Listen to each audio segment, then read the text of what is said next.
what's up? This is Matt Sicard. We're here with Jason Pierce of Our Lady Peace, and you're watching the Backbeat. So, we just listened to your sound check, man. You guys sounded insanely good. It was awesome. Ha ha ha. We don't like to wait. Yeah, right? So yeah, let's jump right in. Let's talk about your kit. I see you're rocking Gretsch. How long you been with Gretsch for now? I actually signed with Gretsch the beginning of this year. Okay. I got a Brooklyn kit from them back home, and this is a USA custom that they made for me in, I believe it's silver mist gloss. Nice. And I got the chrome inlay black loops. Yeah, this it's was a big very one classic, for me. sharp. Oh, I was looking, staying up at night, just like, is it gonna look good? Is it too classic? Is Polishing it too, you it? know? No, exactly. Like, you know, I got the old school ram mount. They actually did the kit in a vintage build for me. So this is like the tom mounts from the 50s. Nice. And everything. I had the same on my floor toms, but before we came out on this tour, I decided to beef everything up just to make it a bit more rugged for touring. Touring purposes? Yeah, Nice. totally. But yeah, I got a 24 by 14, 13 by 9, 16 by 16, and 18 by 16. Okay, all maple. All maple, all USA custom, like gorgeous drums, like the warmest drums I've ever played in my life. Really? Hands down. And I got a 14 by 6.5 chrome over brass snare. Okay, also Gretsch. Yeah, also Nice. Gretsch. It's USA custom, same line. I got that after. Now, what kind of heads are you using with these? I always use 2-ply. I have a kind of a rule for that, except for in the studio. I really like 1-plies for toms in the studio. Okay. But live, I can't go wrong with like an Emperor, you know? Right. Coated Emperor or clear if I want a bit more plastic, you know? Right. But my snare is an Emperor X that Remo made me with our logo on them custom a few years ago, which was like a dream come true that they would do something like that for me. Big fat snare. Yeah, big fat snare. Those things are ridiculous. Yeah. I used to use moon gels. I used to use tapes. I used to use Moon cloths. gels, but yeah, you can't. Like, those are definitely amazing for getting that snare. Well, yeah, and you can just like go between snare tones like that. You can have that open ringy thing in a verse and then hit a chorus and have that fat back. You know? Right. Options. Now, let's talk hardware. Yeah, I just re-signed with DW. Nice. So Yeah. How long you been with them? With DW? Yeah. 2011, I think. Although I had a relationship with Garrison at DW since I was like 15. I used to like call and email him until he would actually pick up his phone. Right. And like the squeaky little teenager voice on the other end was begging him for parts, you know? Yeah, I'm that guy. Yeah. He remembers me. But yeah, I got the 9000 series stands. Perfect. 9000 series hat stand, and I'm actually using the older school 5000 series bass drum pedals. Okay. Yeah. I didn't go full 9000 this time. I went back to my roots on that. Single kick? Or? Yeah, absolutely. I haven't used a double kick for like almost 10 years. Really? My wife hates that I don't use double kick anymore. She's a total metalhead. Yeah. But yeah, I think Paramore was the last band I used a double kick pedal with. Really? Yeah. Now, cymbals. Yeah. I've been with Sabian since I was 18. And Wow. I'm 34 now, so. So for a while. Yeah, long haul. What do you think of the new logo? I'm a little on the fence about it, to be Yeah. honest, just because I'm a classic Sabian fan. Like, I grew up with Sabian posters on my wall. Yeah, I know it was a Like- huge thing at NAMM. Everyone was making a big deal. I think I have, do I have any? Yeah, this one's got a new logo on it. Does it? Yeah. Yeah. Yeah, I know when Summer NAMM, that was a huge deal. I was this seeing, one too. or Winter NAMM. Yeah. Some of them do. Now are It's they the same all batch, but like. They're all HHX? No, I actually use a bunch of artisan elites Okay. and just regular artisans around, and then my main crashes are HHX. Now sizes for your two crashes. Huge. Huge. I think that's either an 18 or a 19. They're usually 18s or 19s, Okay, we got an 19. and that's probably an 18. Yeah. Yeah. And And that then- thing is ridiculous. The Fierce Crash. Right. It's the Jojo Mayer signature. And my buddy Mark Schulman from Pink's band actually showed me this the first time. Really? And I saw him in rehearsal, and he hit this crash cymbal, and it spoke and just disappeared. The ride's 22, 21? Yeah, I think it's a 22. Yeah, 22 artisan medium. Okay. And then the hats are 15? Those are 16s. 16s. 16 artisan elites. Yeah, I know. I was using 15s forever. Yeah. And then right before Guns N' Roses, I switched to those Nice. a couple years ago. And yeah, they're like the Elite series is a bit darker than the Artisans by nature, and even the Artisans by nature are pretty dark. Right. But those are just like, they kind of sit in this kind of low mid area almost, with still having that attack. Nice. Yeah, they sounded incredible when you guys. Sick, thank when you. you guys were doing sound check. I mean, I'm real picky. Yeah, the kit sound. Well, you know, drummers are so particular about their sound, and it's Totally. And then everything Sennheiser, I see. Yeah. A lot of Sennheiser mics. I think the hat's a Neumann. Okay. I think that's the only thing, but Sennheiser owns Neumann, so pretty much all Sennheiser then. Condensers on the cymbals, yeah. Yeah, the Solomon mic, the Low Freak right here. Yeah, they matched for me. I love that thing. This thing, like in my studio, you don't even need a microphone on it.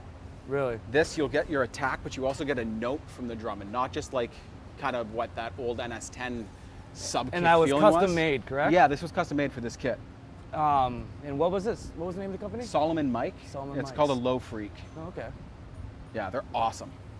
Yeah. And they got it rigged up here with one of those LP hoop claws. Yeah. They're real creative. Yeah, whatever you got to do, right? Sticks. I see you have signature Vader. Yeah. I'm using the Los Angeles 5A now. I used to use the Power 5B. I believe you can, in Canada, still buy the Power 5B with my face on them. Really? Yeah. So I haven't used that model for years. Nice. How long have you been with Vader for? Oh, man. 15 years, maybe? Really? Yeah. That's a long time. Yeah, it is. Going strong.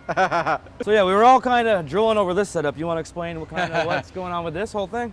Yeah, well, we're running our tracks off of Logic, which Okay. we're using an SPD-SX and MIDI to trigger. So basically, this little bar pad is a start-stop. Okay. Then I got a little FS7 down here, All right. which Little is just boss. like up and down between songs. Oh, okay. Super Perfect. simple. And then I got, this is for redundancy. In case everything dies, I have a space bar and an up and down. Oh, okay. Like just in case. Safety net. Safety net, Yeah. totally. So I'm not leaning over and like trying to get at the computer. Right. Falling off your kit. But yeah, it's like such a ridiculously smooth and agile way to do it. We can actually jump in and out of sections of songs and jump in and out of like playing to track or just a click. Plus actually like almost like paint freeform and be like, I want to put this intro between this song or this Right. interlude. That's what all these are. Okay. So So, you can like- like literally playing a song and then halfway through it, hit this down, and you can jump into something else and jump back in. Exactly. Yeah. That's incredible. so sick. And it's actually built this way because we're going to be moving to 2 Mac Minis instead of the MacBook Air. Oh, okay. And because it's MIDI, you can trigger 2 computers at once. Yeah. So you'll have 2 different versions of Logic open running at the same time. So if one computer dies, Yeah.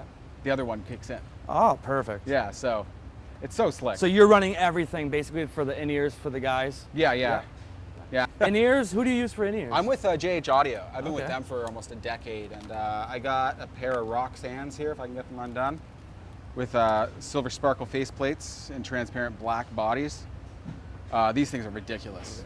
They have the bass roll-off, so you can actually accentuate a roll-off bass on your in-ears too. Really? Per ear too. So if like one's a little blocked and you're getting like different bass response, you can kind of Nice. subsidize it and get it back to normal.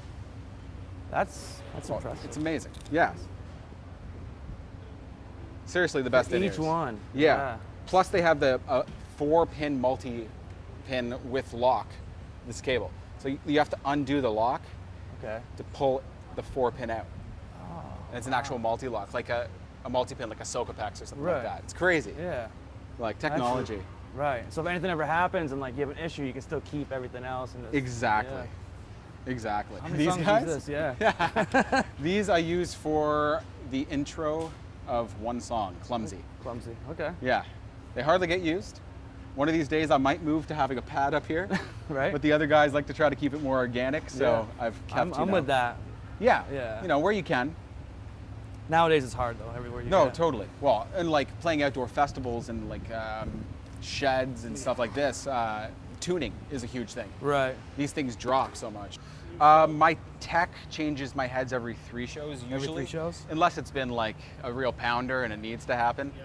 Although I saw this trick online that you can take like Hair dryer. hair dryer and it Yes. takes like dimples out. Yeah. That too. That would be saving a lot of people a lot of money. Now moon gels obviously just on these 2 toms. You let this Yeah, one yeah, kind of usually ride I have out? one on here. Oh, okay. I don't know where it is today. It's gone for a walk. Honestly, fresh heads. I don't even usually use moon gel at all on Right. the fresh heads with these too, because I have like the internal mufflers built in too. Right. You can dial everything in. Oh. Yeah, it's super old school. Yeah, I love the hardware. old baseball on it. bats. Yeah. With the felts inside too. Now the rims on this, they're They're die cast, right? yeah, yeah. Yeah, this is just factory basically how it came. They this is like their the anniversary model, but it's the non-anniversary model of it, Right. and just deeper. It's 14 by 7? 6.5. Yeah, yeah. I love deep snares. Yeah. I have a 14 by 8 Gretsch at home that's just like ridiculous. Would this be any different if you were in a studio? I might put on vintage Emperors instead of regular. Okay. Same snare? Yeah, pretty Yeah. much. Snares change per song. Right. Depends what you want to like paint with, you know. Cymbals I never really change. Like I might use a slightly thinner ride, but I Right. might also tape the bottom of it to try to dry it out a bit. Just depending on the song and the Totally. feel If of I it. want Is it ping or if I want like wash or you Right. know. if it's a heavier song or? Yeah. And in general too, like tuning for toms, I might tune a bit higher in the studio Okay. than live. I kind of like that like more meaty. You keep the, sound live. you like to keep the top a little bit lower than the bottom, or what's your rule of thumb on that? I know everybody has their special I've actually tuning trick. I like to usually drop one lug on the bottom. Okay. You can control the sustain of the drum if you kind of get them near each other and then How take how like far one. down? Like loose or? Sometimes, Yeah. especially if I'm muffling the bottom head. Right. If I have a piece of tape on there or something like that, Yeah. by loosening one of those lugs, you can like kill the sustain on it and then just bring it in as much as you want. Okay. Really control the drums. How do you like the condensers on your cymbals? They're great. Yeah. Yeah, yeah. Those are Sennheiser MK4s. Okay. I got a bunch of those at home too. They're fantastic. They're kind of Sennheiser's almost cheaper version of like a Neumann 87. Okay. Gives that kind of like large diaphragm sound without being a $3,500 microphone. Yeah. You know? Right. Have to worry about being on tour and getting beat up. exactly. What do you use for a speaker back here? I usually use like a single or a dual 18 subwoofer behind me. Okay. But this is just a Claire Brothers monitor. Just a Claire Brothers monitor. It's an amazing monitor. Right, but yeah. It's just a bit of low end basically for my bass drum and bass guitar that come through that. Do you like a lot of bass that you kind of rock with him most of the Well, set? yeah, and you can't really feel it once you're using or playing on like open air stages like this. Right. Bass just gets lost. Right. Especially when we're playing on bigger stages, like the bigger amphitheaters. Like you can't hear anything. Right. In-ears are a savior, but Yeah. like unless I'm using a bass shaker. Right, it just or gives you that something. feel of it, right? Totally. The air moving. And, Exactly. Yeah. DW? Yeah, DW 9000 series Throne. I had I think 30 of these in my life. Yeah. Still own most of them. Yeah. I use them You everywhere, can't run out of them. even in front of my piano at home. So what would you advise someone that's just getting the drums, maybe what they should look for their first kit to focus on? Honestly, the fundamentals of drumming to me are between kick, snare, and hat. Right. So if you can make it work with those three pieces, anything else will just come. Right. You know? So if The rest is a filler. well, everything else is just colors. Right. You know, that is their meat and potatoes. That's like the musicality of the drum kit right there. Right. So honestly, practice kick, snare, and hat to click for 10 years. Right. So growing up as a drummer, who were your three biggest influence? would That's you pretty say? easy, Yeah? actually. I'm going to say Bono? John Bonham, I saw that Dave on- Grohl, Okay. Yeah. 100%, and Josh Freese. I was a huge Josh Freese fan growing up. He was probably like my number one when I was a kid. I saw Perfect Circle so many times. And actually, when I got the Paramore gig, I was replacing him. Really? So like, I got the in-ear backpack, and it still said Freeze on it and Oh, you were everything. And just I was like shaking, Right. holding Taking it. a picture with it. Yeah, no, totally. Yeah. Like, yeah. That's awesome. But yeah, getting stacked up against a guy like that was probably one of the scariest things in my life. Being like, you know, can't hear the click track when Freeze plays. Like, thanks, guys. Like, How was sink or that? swim. How was that tour being with Paramore? It was amazing. Yeah. Yeah, yeah. In Canada, we're bringing back this festival called Somersault this Okay. year. And Somersault, when I was growing up, I was too young to go to. Right. And it's Our Lady Peace's festival, but back then it was Foo Fighters, Perfect Circle, Smashing Oh. Pumpkins. Like, it was basically like the drummers festival. Right. So I so wish I could go to that. Now it's like it's us and Bush and Live. But still, And it's it's still still awesome. amazing. Yeah. But like it's, you know, still wish I went to that Right. original Somersault. Damn it, Mom. Where's my meatloaf? right. Yeah, yeah. So, yeah, you've lived in Toronto your whole life, basically. I grew up in London, Ontario. Okay. Then I moved up to Toronto when I was 19. 19. Okay. Yeah, just to try to like pursue a career in music and try to do that. And I slugged it out for years, doing like 3 shows a night in different bars, Right. like on the subway, carrying cymbal bags and snares. Took forever to. Yeah. Yeah. Be able to It find takes something dedication Yeah, to be a musician, and no, totally. And like you know, do- you don't see return right away. Oh, it might be no. 10 years, it might be 15 years, it Yeah. might be 20 years before you see actual return on right, anything, or never. or never. Yeah. Yeah. But, it you is know. a hard world, but dedication and Well, it's the like- passion. and that's Yeah, all you need. I'm a firm believer that anybody can achieve anything they want as long as you focus your energy on it. Right. And you believe in yourself. Right. And you kind of have to do that a bit blindly sometimes because Right. a lot of people are going to tell you can't do things. Right. But yeah, I think you can. Yeah, anybody can. Yeah, It's man. just- It's going to happen to somebody. Why not you? You know? Yeah. You just flew in, so you just had your first child. Yeah. My wife and I had a little boy. His name is Jet. Jet. Yeah, after Congratulations. Joan Jett. Oh, perfect. Yeah.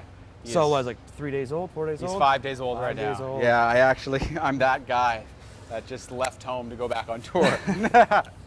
Well, I know that you just got here. You just had a child, what, 5 days ago? 5 days ago, you yeah. just ran through your set, and I'll let you go rest before the show starts. Catering time, buddy. Yeah. Thank you so much. Yeah, no, thank you for having us. We really appreciate it, and yeah. All right.